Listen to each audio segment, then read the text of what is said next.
As a ball and socket joint, the normal hip is capable of a wide range of motion.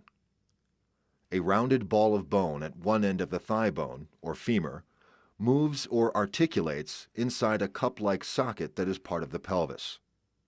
Articular cartilage, which is smooth and firm, lines the socket and covers the ball.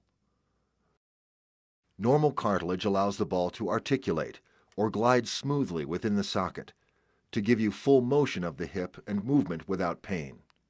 Arthritis is a condition where the cartilage lining the hip joint wears out.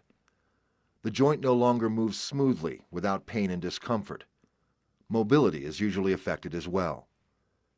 Patients with arthritis of the hip experience pain, particularly with activities such as walking, stair climbing, arising from the seated position, and prolonged standing.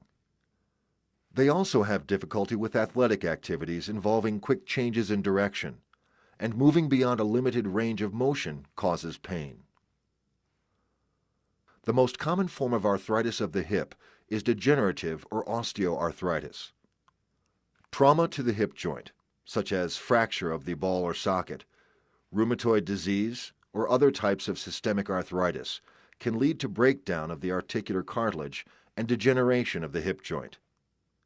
A sensation of grinding and popping can occur in the hip joint when the articular cartilage is worn, either partly or completely. One bone rubbing directly against the other produces pain. The first X-ray shows the normal ball and socket of the hip joint. There is a wide space between the ball and the socket, which is occupied by articular cartilage. This is a normal joint space. In the second X-ray, the ball is rubbing directly against bone. The space for the articular cartilage has been eliminated, and the bones are in direct contact with each other because the articular cartilage is completely worn away.